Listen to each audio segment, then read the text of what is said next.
우리 말씀의 제목 같이 한번 읽어보겠습니다.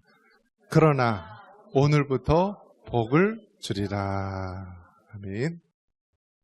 여러분, 아기가 태어날 때 웃으면서 태어납니까? 울면서 태어납니까? 왜 울면서 태어날까요? 낳으느라 힘들었다.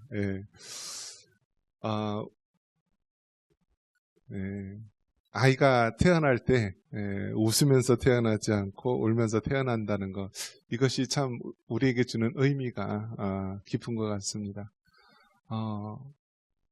인생을 한 면으로 보여주는 것 같아요. 우는 것. 그러면 또 반대로 우리가 죽을 때는 웃으면서 죽을까요? 울면서 죽을까요? 어떨 것 같아요, 여러분? 울면서 죽을 것 같아요? 저는 웃으면서 죽지 않을까 생각이 듭니다. 물론 이제 죽는 순간까지는 굉장히 아프죠. 힘들죠. 어려움이 있죠. 그런데 우리가 천국에 갈 것을 생각하면은 웃을 것 같아요. 화날 것 같아요. 그러니까 이 땅에 태어날 때 남자 같은 경우 평균 80년, 여성 같은 경우에는 87세, 그렇게 평균 수명인데요. 얼마나 힘들겠어요. 힘들죠.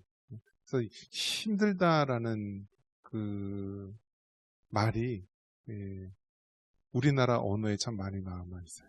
뼈 빠지게 고생한다. 찢어지게 가난하다. 이거 왜 찢어지게 가난하냐 그랬더니, 저 북한 같은 경우에는 먹을 게 없어서 이 나무 껍질 같은 거 막 먹는데요. 그러니까 죽지 못해서 먹어야 되잖아요. 그런데 그게 나중에는 변비가 돼가지고요. 정말 나중에는 항문이 찢어진대요. 그래서 옛날 먹던 거 없던 사람들은 찢어지게 가났다라는 뜻이 정말 거친 음식을 먹고 고생했다라는 것을 한마디로 보여주는 거죠. 그러니까 아이가 태어날 때는 웃으면서 태어나는 것이 아니라 울면서 태어난다. 그만큼 인생이 고달프고 힘들다. 우리 준일이는 알고 있을까? 네. 앞으로의 인생이 어떨 건지 알고 있을까? 저는 어렸을 때는 빨리 어른이 되고 싶었어요. 어른 되면은 사 먹고 싶은 거 마음껏 사 먹을 수 있을 줄 알고, 그랬더니 해야 될 게 더 많더라고요. 책임감이 많고. 그래서 어른 되는 게 사실은 힘든 거더라고요. 근데 그 마지막 우리 인생의 그 마침표를 찍고 이 마지막 숨을 내쉴 때는 그래도 환하게 웃으면서 이 세상을 이별하지 않을까, 그런 생각이 듭니다. 그래서 여러분, 사람이 죽을 때 가장 마지막까지 남는 기능이 뭐라고요? 청각이래요, 청각. 그러니까 사람 숨 거두자마자 얘기 함부로 하면 돼야 안 돼요? 안 돼요. 이미 숨은 거둬서도요, 귀로 다 듣는데요, 귀로. 그러니까 죽은 사람 앞에서 막 엉뚱한 얘기하고 막 그런 이야기하면 될까요, 안 될까요? 안 돼요. 그래서 마지막까지 남는 게 이 청각이래, 청각. 그래서 어쨌든 우리 인생의 마지막, 울면서 태어났지만 웃으면서 돌아가는 인생, 그것이 참 우리 그리스도인의 인생이라고 볼 수 있습니다. 자, 그러한 인생을 우리가 참 복받은 인생이다 말할 수 있을 것입니다. 복, 얼마나 좋습니까? 우리나라는 중국의 영향을 많이 받았어요. 그래서 한자가 어디서 나왔죠? 중국에서 나왔잖아요, 중국. 그래서 세계에서 한자를 쓰는 나라가 중국, 또 대만, 또 한국, 일본, 이렇게 네 나라가 한자를 주로 씁니다. 그런데 이제 한자가 이 중국은요, 한자를 다 개량해서요, 옛날 한자가 없어졌어요. 또 일본은 너무 어려운 거 싫어해서 한자를 일본식 한자로 다 바꿨어요. 유일하게 제대로 한자 끝까지 쓰는 나라가 어딜까요? 한국이에요. 그래서 한국은 그 어려운 한자요, 끝까지 지켜서 다 쓰고 있어요. 뭐 간략하게 만들어서 그런 거 쓰는 것이 아니라. 이 복자, 이 한자로 보면 복자가 있는데요. 이 중국이나 뭐 우리나라도 이제 과거에 많이 그랬었는데요. 이 복자를 굉장히 그려놓습니다. 그려놔요. 또 봄이 되면 뭐 입춘, 대길 뭐 이렇게 하면서 복이 자기 집안에 오기를 간절히 바라는 마음. 그리고 새해 인사도 우리는 어떤 인사를 드리죠? 새해 복 많이 받으세요. 복 많이 받으세요. 그게 우리나라는 늘 이렇게 복에 대해서 갈망하고 복을 원하고 있는데요. 실상은 이 복은 누가 주시느냐? 하나님이 주시는 것입니다. 하나님이 주는 거예요. 그래서 여러분, 복은요, 아무리 찾아가봤자 잡을 수가 없어요. 마치 저 앞에 무지개가 보인다고 그 무지개를 찾아가면은 잡을 수 있나요? 가면은 또 사라지고 또 다른 데 생기고 또 가면은 또 사라지고 없어져요. 이 세상 모든 것이 무지개와 같이 손에 잡힐 것 같고 또 가면은 우리가 꼭 움켜잡을 수 있을 것 같지만 막상 가면은 못 잡는 것이 우리 인생인데요. 복이 그런 거예요. 복은 우리가 복을 잡으려고 복을 가지려고 소유하려고 매달리면 매달릴수록 사라져요. 모래 있죠. 모래를 꽉 쥐우면 어떻게 돼요? 손가락 사이로 줄줄줄줄줄 새잖아요. 줄줄줄줄. 여러분이 돈을 왕창 모아서 내가 노년에는 시컨 내가 세계 여행하면서 쓴다 하고 탁 돈을 막 움켜쥐면서 모아요. 근데 막판에 뭐가 걸려요? 암에 걸려서 집 한 채가 훌떡 날아가고요. 어디 쓸 수가 없는 거예요. 그 인생이 우리 마음대로 되는 게 없어요. 건강도 그렇고 물질도 그렇고 모든 것들이요. 제일 마음대로 안 되는 것이 뭐예요? 자식 새끼잖아요. 안 되잖아요. 안 돼. 때려도 안 되고 말로 해도 안 되고. 그래서 어떻게 해요? 다 두 손 들고 하나님께 맡길 수밖에 없죠. 그래서 부모들이 자식들한테 제일 심한 욕이 뭐예요? 너 같은 자식 낳아서 길러봐라. 얼마나 힘든지 너 쏙 빼닮은 놈 잘 봐서 닮은 애들 한번 낳아서 키워봐라. 은혜가 필요합니다. 네, 정말 우리 인생이 힘들고 어렵고요. 사람들은 복을 원해요. 복을 주십시오. 그래서 예수님 믿은 이후에도 복. 그런데 복을 주시는 분을 만나야 되는 것이죠. 바로 하나님이십니다. 그래서 하나님을 만난 이후로 하나님 복을 주세요. 여러분에게 질문을 내겠습니다. 우리가 하나님께 열심히 노력하면 복을 줄까요? 어떨 것 같아요? 우리가 선한 일을 행하면 하나님 복을 주실까요? 우리가 악한 일을 할 때 하나님 복을 주실까요? 안 주실까요?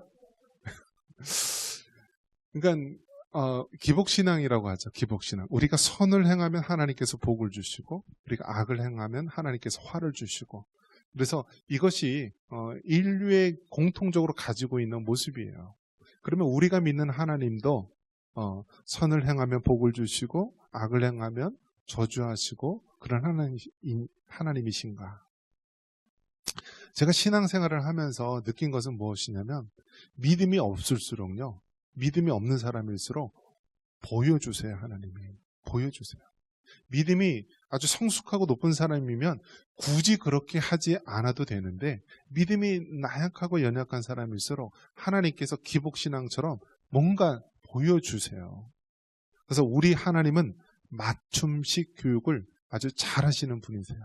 그 사람의 수준에 맞게 그 사람의 수준에 맞게 교육을 시키고 훈련시키는 거예요. 하나님이 여러분에게 아브라함이 독자 이삭을 바치라고 하듯이 그렇게 요구할까요? 하나님이 여러분에게 자식을 이삭처럼 번제로 드리라고 요구할까요? 할 수도 있어요. 또 너무 그렇게 단정적으로 얘기하지 말고. 그런데 우리의 믿음의 수준을 보고 하시는 거예요. 하나님이. 아브라함은 아브라함에게 맞는 수준, 이삭은 이삭에게 맞는 수준, 야곱은 야곱에게 맞는 수준, 그 수준에 맞는 훈련을 하시는 거예요. 그래서 우리는 하나님, 복을 주시는 하나님을 바로 알아야 되는데요. 오늘 학개서에 보니까 이 학개는 이름이에요. 학개라고 하는 선지자, 학개. 근데 그 이름의 뜻이 뭐냐면 축제라는 거예요. 축제. 잔치. 그런 의미예요. 그러니까 한번 생각해 보십시오. 이 소선지서가 12개가 있어요.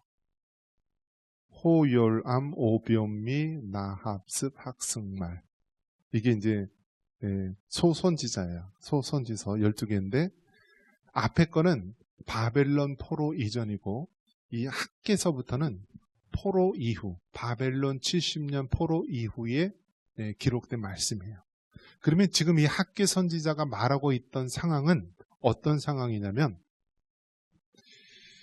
북이스라엘은 BC, 그러니까 북이스라엘은 722년 멸망을 당합니다. 아수르에 의해서.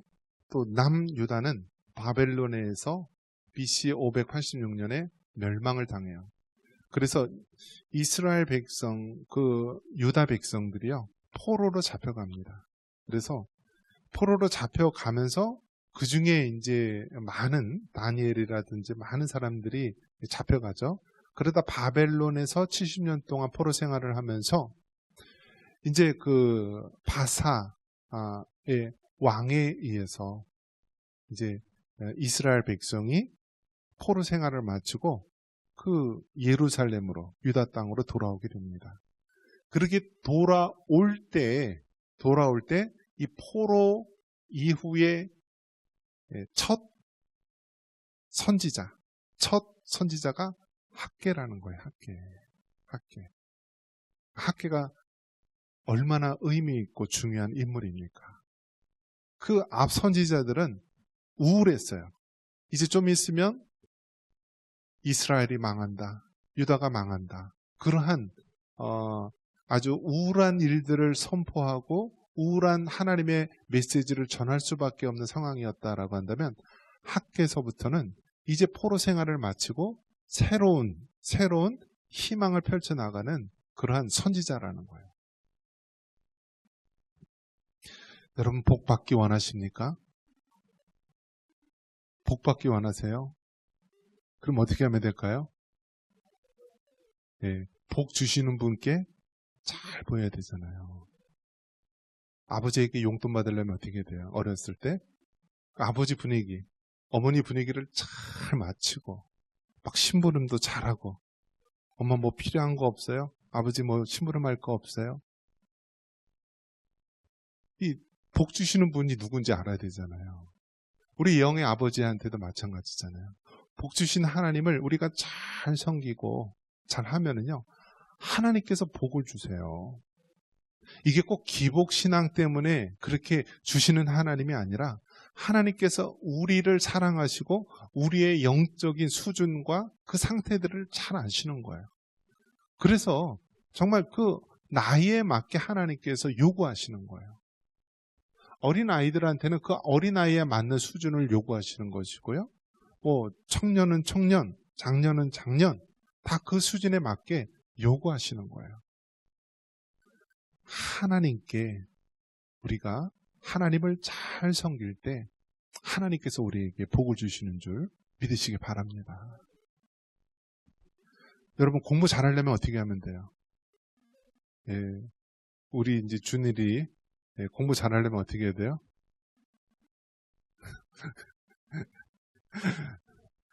공부 잘하려면 목사님이 공부 방법을 가르쳐 줄게요. 공부의 3요소가 있어요. 공부의 3요소. 공부의 3요소가 있는데 공부의 3요소는 동기가 있어야 되고요. 기술이 있어야 되고 또 뭐죠?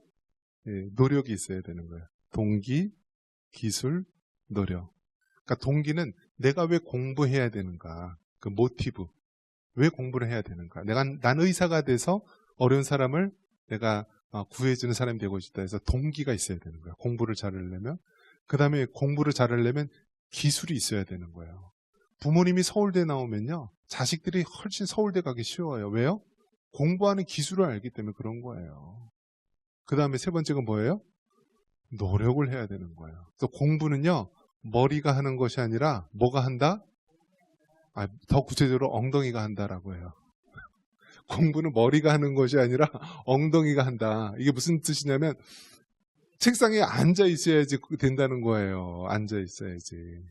공부 노력은 하나도 안 하면서 나는 왜 이렇게 성적이 안 나올까? 그러면 돼요? 안 되잖아요. 그래서 공부는 노력해야 되는 거예요. 노력. 그런데 여러분, 동기도 있고 또 기술도 있고 또 노력도 하지만 이 세 가지를 가졌다고 다 되는 것이 아니에요. 누가 주셔야 돼요? 하나님이 주셔야 되는 거예요. 하나님이. 그래서 여러분, 전 세계에서 모든 이 석학들 있잖아요. 뭐 노벨상이라든지 아니면 뭐 명문대 교수라든지 유명한 업적을 한 사람들 보면은 유대인들이 많은데요. 유대인들의 그 특징이 뭐냐면 그 유대인들 그 학교가 있는데요. 이 유대인들은요, 머리가 제일 잘 돌아갈 때 오전 시간에 성경, 그들은 이제 구약이겠죠. 성경 말씀을 공부한다라고 합니다. 공부를 잘하려면요, 하나님께 기도하고 하나님의 말씀을 우리가 들어가야지만 잘할 수 있는 거예요. 그렇기 때문에 여러분, 공부 잘하려면 하나님께 기도하면서 지혜를 달라고 하세요.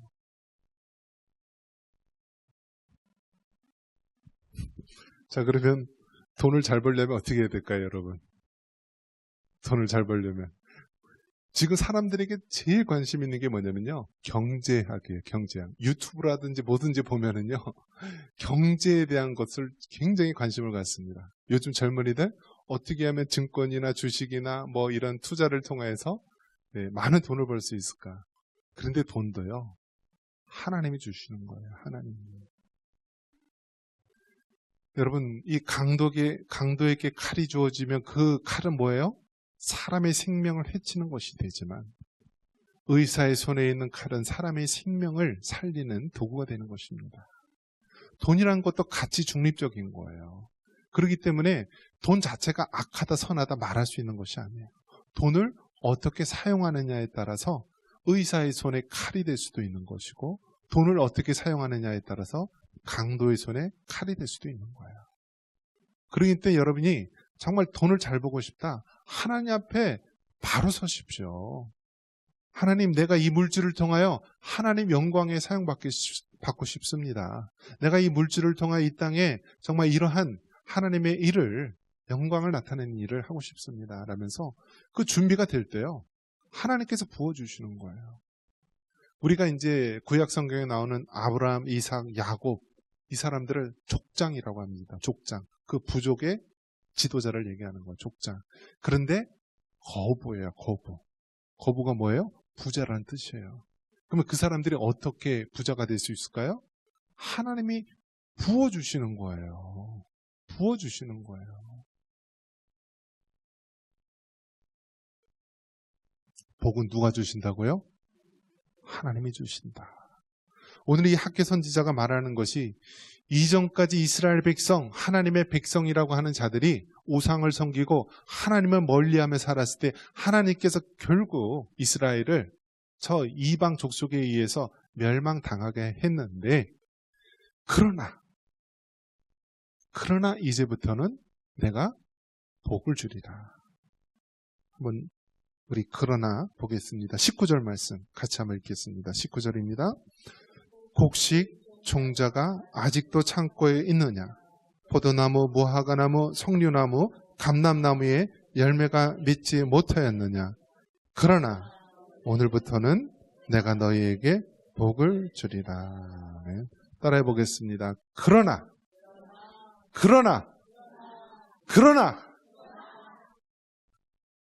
오늘부터는 내가 너에게 복을 주리라. 복을 주리라. 여러분, 그러나가 중요한 거예요. 그러나. 내가 지금까지는 정말 하나님을 멀리하고 어둠 속에서 방황하면서 살아왔지만, 그러나 오늘부터는, 그러나 지금부터는, 그러나 이 순간부터는 하나님께서 우리에게 복을 주신다고 말씀합니다. 여러분, 그러나의 신앙으로 살아가시기 바랍니다. 지금까지 힘들고 어려운 건 말로 당할 수 없이 많은 일들이 있었겠죠. 하지만 중요한 것은 그러나 오늘부터는 하나님께서 복을 주신다고 말씀하십니다. 여러분, 정말 사람이 10명이 지켜도요, 도둑 한 사람을 막지 못한다라는 이야기가 있습니다. 이 나라에 얼마나 도둑놈이 많은지 몰라요. 도둑놈. 저는 예전에 도둑이라고 한다면 못 배우고 무식하고 또 포악하고 그런 사람만 도둑인 줄 알았어요. 근데 요즘에는요, 양복 착 차려입고요, 아주 그냥 변호사도 있고 뭐 법관들도 있고 국회의원도 있고 하여튼 그러면서도 도둑들이 많이 있더라고요. 도둑들이 많이 있어요. 정말 이 악한 시대에서 보면은요, 지도자를 잘못 만나면은요, 백성들이 고달프고 힘든 거예요. 우리나라 이제 조선시대 500년 역사라고 합니다. 근데 어떤 사람이 이제 조사를 했어요. 조사를 했는데, 우리나라의 35% 정도, 많게는 한 45%, 50%가량이 노비였대요. 노비. 노비가 뭐예요, 여러분? 노예잖아요, 노예. 노예. 노예가 뭐예요? 부모님이 쌍놈으로 태어나면은요, 자식은 태어나면서 쌍놈이에요. 그냥 천한 것이에요. 주인이 말 안 듣는다고 몽둥이로 패죽여도요, 할 말이 없어요. 왜요? 주인의 재산이기 때문에 그런 거예요. 사람 취급을 못 받았어요. 그런데 어떻게 같은 말, 같은 언어, 같은 이 땅에서 사는데 같은 똑같이 생긴 그 사람들 속에서 45%, 50%가량을 노비로 삼을 수가 있어요. 얼마나 악한 거예요, 여러분. 우리 조상들이요, 악했어요. 조선이란 나라가요, 망해도 싸는 나라였어요. 왜요? 그 상위층에 있는 사람들이 탐욕을 부리고요, 백성들 거의 절반에 가까운 사람을 노비로 만들면서요, 얼마나 못된 짓을 했습니까? 그런 나라, 썩어빠진 나라, 부정부패의 나라. 일본에서 식민지 될 때요, 총칼 한번 쏴보지 않고 나라를 뺏겼어요. 이완용 같은 사람, 이런 사람들이요, 완전히 나라를 일본에 팔아먹었잖아요. 싸움 한번 하지도 못했어요. 임진왜란 때는 그래도 이순신 장군 이런 사람들이 나가서 싸움이라도 했죠. 근데 일본에 먹힐 때는요, 싸움 한번 하지 않고 나라를 빼앗겼어요. 왜 그랬어요? 지도자들이 썩었기 때문에 그런 거예요. 그 마지막 왕이었던 고종은 어떤 거예요? 고종. 지도자가 올바른 선택을 해야 되는데요, 고종이 아관파천이라고 해서요, 러시아 대사관으로 피했어요. 그 당시 시대 상황이 어땠습니까? 뭐 미국이나 영국이나 프랑스 이런 자유진영에서는요, 시장을 개방해서 이제는 잘 사는 나라로 그렇게 하자라고 세계 분위기가 그렇게 돌아왔는데요, 흥선대원군이나 고종 이런 사람은 나라 문을 굳게 걷어잠그고요, 자기들만 편하게 살면 된다, 그런 생각이었어요. 나라의 왕이라고 하는 고종이요, 시대적인 판단을 잘못해서 미국이나 다른 쪽에 강대국에 바로 올바른 외교를 해서 서야 되는데요, 공산주의 그런 진영인 러시아로 피했기 때문에요, 미국이나 강대국에서는 저 조선이란 땅은 일본이 먹어도 오히려 그게 낫다, 러시아한테 넘어가는 것보다. 그만큼 여러분, 나라의 지도자가 중요한 것이고요, 그 조선이란 그 나라가 멸망할 당시에 모든 것이 맞아 떨어졌던 거예요. 지도자는 지도자대로 부패하고 자기들의 이익만 하고요, 백성들은 정말 살 길 없어서 힘들어하고, 백성의 절반가량이 다 노비 같은 생활, 노예 같은 생활을 했던 삶. 오늘은 어떻습니까, 여러분? 역사는요, 깨닫지 못하면 반복이 되는 거예요. 한번 따라해 보겠습니다. 역사는 반복된다. 역사는요, 계속 반복되는 거예요. 그렇기 때문에 역사를 통해서 깨닫지 못하면은요, 그 비극의 역사가 계속 반복되는 거예요. 이스라엘 유대인들은요, 2차 세계대전 때 홀로코스트, 거기서 600만 명이 죽었어요. 몇 명이 죽었다고요? 600만 명. 얼마나 많은 거예요, 여러분? 600만 명이면요, 지금 이스라엘 나라의 인구가 900만 명, 1000만 명이에요. 그런데 600만 명이 2차 세계대전 때 죽은 거예요. 완전히 학살을 당했잖아요. 그런데 그 유태인들이 죽었던 그 사실들을 후대에게 알려주기 위해서 이 박물관 같은 거를 이렇게 전시를 합니다. 그러면서 그 위에 표어가 쓰여 있어요. 뭐라고 쓰여 있냐면 용서하되 잊지는 말자. 한번 따라해 보겠습니다. 용서하되 잊지는 말자. 그러니까 유대인들, 그 사람들은 그렇게 600만 명이나 되는 사람들이 홀로코스트에서 그렇게 죽어갔는데요. 그들의 그 아픈 역사, 그 아픈 역사를 범했던 저 히틀러나 나치, 그 잔악한 사람들, 그 사람들의 악한 행동에 대해서 이제는 용서하자. 하지만 그 아픔의 역사를 잊지는 말자. 그래서 여러분, 유대인들은 2000년 동안 나라가 없이 그렇게 방황하면서 그들 나름대로 특별한 그런 나라에 대한 의식을 가지고 살아온 거예요. 그래서 지금 전 세계를 다 좌지우지하는 사람들이 유대인 아닙니까? 유대인이 가장 많이 살고 있는 나라가 미국입니다. 미국. 그리고 미국의 모든 정치, 경제 다 관여하는 사람들이 유대인들이에요. 트럼프 대통령의 딸 이방카가 있는데요. 이방카의 남편이 유대인이에요. 유대인. 그래서 트럼프 대통령 때 예루살렘이 이스라엘의 수도다라고 천명을 하면서요. 대사관도 예루살렘으로 옮기지 않았습니까? 우리나라 똑같아요. 1948년도에 2차 세계대전이 끝나고 이스라엘 나라가, 신생 나라가 지금 팔레스타인 땅에 세워졌듯이요.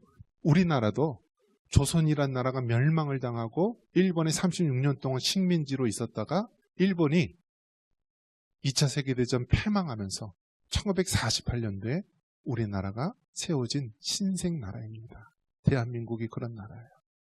그렇기 때문에 여러분, 구약에서는 이스라엘 백성을 사용하셨듯이 마지막 때에는 하나님께서 이 대한민국이라는 이 나라를 사용해 주실 줄 믿습니다. 하나님께서 똑같이 훈련을 시키시는 거예요. 이스라엘 백성이 여러분 그 역사가 그대로 나오지 않습니까? 하나님을 잘 섬겼을 때는 하나님께서 정말 많은 축복을 주시는데, 그들이 정말 우상을 섬기고 하나님이 멀리했을 때는 하나님께서 고난이라는 채찍을 통하여서 그들이 회개하도록 하셨습니다. 우리나라도 마찬가지입니다. 정말 5000년이라는 역사 속에서 우상을 섬기고 하나님을 멀리했던, 하나님과 상관없는 이 나라 민족이요, 140여 년 전 복음이 이 땅에 오면서요, 우리나라가 지금 이토록 풍요로운 가운데 있지 않습니까? 그런데 지금 우리가 하나님 앞에 바로 서지 않으면 우리는 어느 순간 다시 한번 바벨론의 포로로 잡히듯이요, 우리도 고난의 역경에 들어갈 수 있다는 사실입니다. 이스라엘 백성이 바벨론 70년 포로 생활을 마치고 그들이 마침내 하나님의 성전을 세우면서 하는 말, 그러나 오늘부터는 내가 너에게 복을 주리라. 이 말씀처럼 여러분, 우리 이 나라 이 민족이 바로 하나님을 바로 섬기고 과거의 모든 잘못들을 회개하고, 그러나 오늘부터는 이 나라 이 민족 하나님께서 복을 주리라. 그러한 나라, 그러한 대한민국, 그러한 한민족이 되기를 주님의 이름으로 축원합니다.